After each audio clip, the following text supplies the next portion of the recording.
The truth about Florida's SB 918 and the future of child labor. The Florida Senate is moving forward with a bill that would eliminate work hour restrictions for teens as young as 14 years old.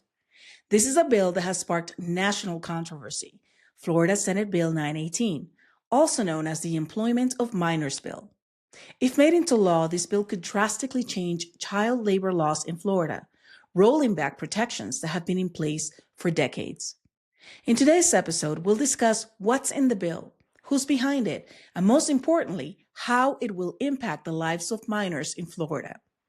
From mental and physical health risks to long-term economic consequences, we'll break down why this bill could be setting up young workers for a cycle of poverty. Hello everyone, my name is Jeanette and welcome to my channel, When the Shift Hits. Please remember to subscribe, like, comment, and share after the video is done. To understand the significance of SB 918, we need to take a step back and look at the history of child labor laws in the U.S. In the late 19th and early 20th centuries, child labor was rampant. Children as young as 5 worked in dangerous conditions in factories, mines, and fields for long hours and with little pay. Without legal protections, they suffered from exhaustion, injuries, and stunted education. Children were frequently subjected to hazardous work environments. In textile mills, they inhaled dangerous fibers that led to chronic lung diseases. In coal mines, they worked in near total darkness, risking explosions and fatal collapses. Factory work was just as brutal, with many children suffering from crushed limbs and mangled hands due to unregulated machinery. The infamous 1911 Triangle Shirtwaist Factory fire in New York City killed 146 workers, many of them teenage girls, trapped inside because the owners had locked the doors to prevent breaks. So this is what happens when corporations are left unregulated. These tragedies fueled the movement to pass the Fair Labor Standards Act of 1938, which set minimum working ages and limited hours for minors. And we should remember that these protections were not just arbitrary. They were built from the blood, sweat, and tears of children, our great-grandparents or grandparents, who suffered so that we didn't have to. The Labor Standards Act didn't just protect minors from exploitation. It safeguarded their education, their mental and physical development, and their future opportunities. Rolling back these protections, as SB 19 aims to do, risks taking us back to an era where young workers were treated as expendable labor. So Gen Z and Gen Alpha, this new law would apply to you. So if by some miracle you are watching, share this with your friends, talk to your parents, especially if you live in Florida. The proposed changes in SB 918 go far beyond just longer work hours. They could have profound impacts on the mental, physical, and emotional well-being of minors. Studies have shown that when minors are forced to work excessive hours, they are at risk of burnout, depression, and anxiety. Furthermore, minors who work long hours often experience physical problems such as fatigue, musculoskeletal injuries, and even long-term health conditions like chronic back pain. But it's not just about the physical toll. Many studies have found that working too much during adolescence can severely impact educational outcomes. Research consistently shows that when teens work more than 20 hours a week, they are more likely to struggle with academic performance, have higher dropout rates, and experience lower levels of emotional well-being. Teens who work full-time while attending school are particularly at risk of academic failure, a fact that has been supported by multiple academic studies. For example, a study by the University of Washington, University of Virginia, and Temple University found that students who worked more than 20 hours a week reported declines in school engagement and higher rates of absenteeism.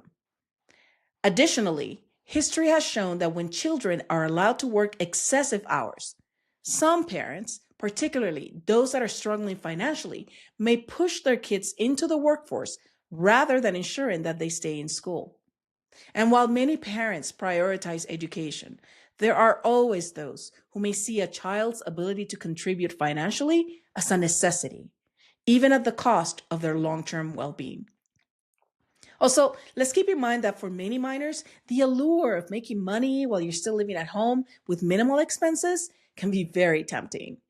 This short-term financial gain can create the illusion of independence, leading some to prioritize immediate earnings over completing their education. However, research shows that those who leave school to work full-time as teens end up in lower paying jobs with fewer advancement opportunities later in life. So, what seems like an opportunity for financial freedom in the short term can actually trap young workers in a cycle of economic instability.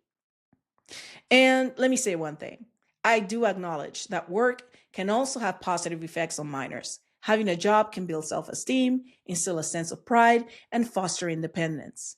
Many young people benefit from learning responsibility, time management, and financial literacy through part-time work.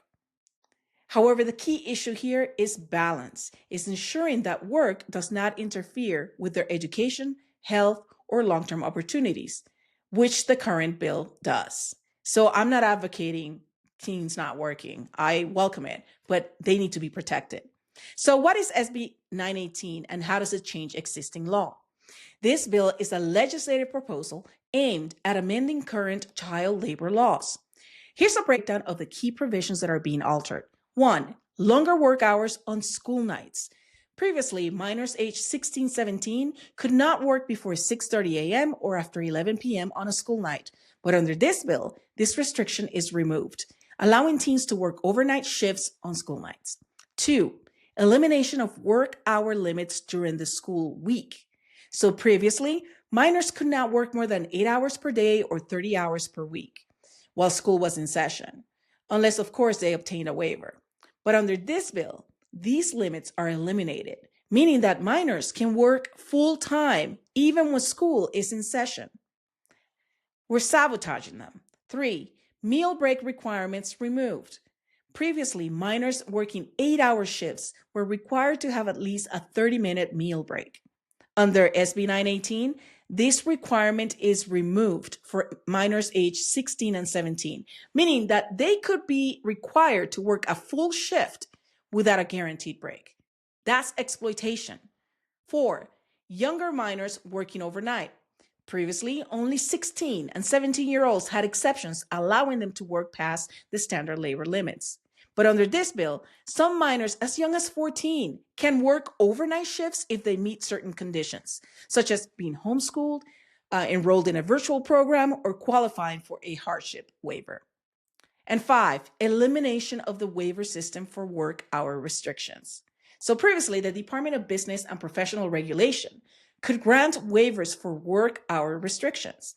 But under this bill, this waiver system is removed entirely, meaning there are no official mechanisms to regulate excessive work hours for minors. Essentially, this bill makes it easier for employers to hire minors for long and grueling shifts at the expense of their education, their health, and well-being. Now, this begs the question, are teens the right fit for these jobs?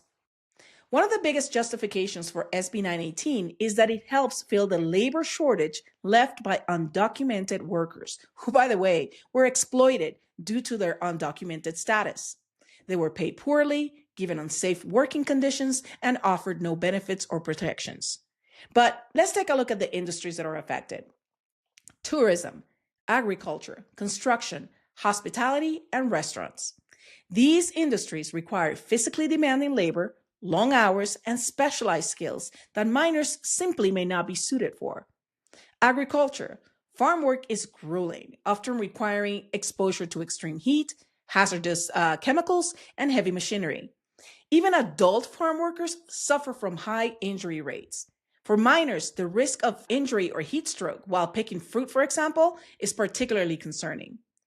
Minors are also more likely to be subject to exploitation, as many farms have historically relied on labor without proper oversight, like not providing shade or water breaks. So, is this really the work we want 14 and 17-year-olds doing? Construction. This industry is fraught with risk. Power tools, heavy lifting, working at heights, skills that are typically acquired through experience.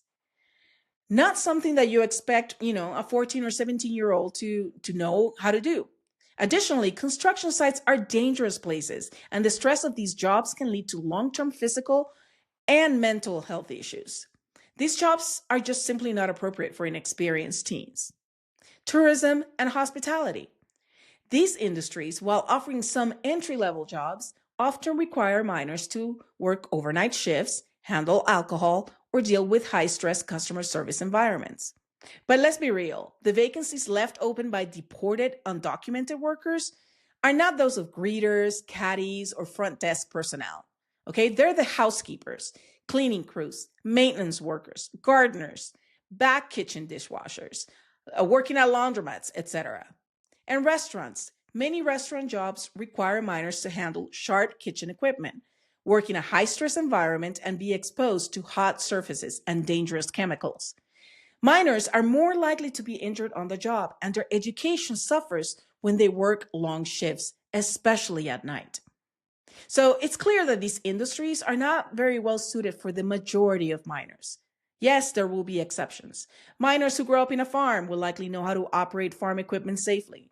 Minors with parents in the trades will likely have learned how to do things properly and with safety in mind.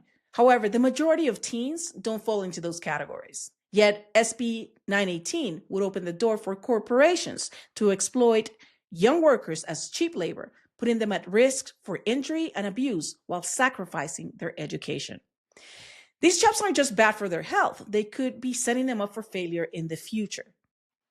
So who's behind this bill? The push for SB 918 was introduced by Republican Senator Jay Collins, and it follows Florida's crackdown on undocumented workers, which, as I mentioned, has left a major labor shortages in industries like agriculture and hospitality. Governor Ron DeSantis and Republican lawmakers argue that minors can help fill this gap. In a recent panel discussion, DeSantis stated, "What's wrong with expecting our young people to be working part-time now? That's how it used to be when I was growing up." But this is disingenuous because what DeSantis fails to acknowledge is that if he actually worked as a teenager, then he benefited from the protections of the current law. And it was those very same protections that allowed him to focus on his education, which led him to eventually become the governor of Florida. Also, if he worked as a teenager, it was probably part-time, not full-time like this bill allows. He could probably take a 30-minute lunch break if he worked an 8-hour shift, which under this bill he can't do. He didn't have to work overnight while going to school as the new bill allows. So in other words, he was protected by the Fair Labor Standards Act of 1938, the law that he's currently trying to undermine. Also, the implication that young people in Florida aren't already working part-time is blatantly misleading. Young people can and do work part-time under the current law, so there's no need for the law to be amended.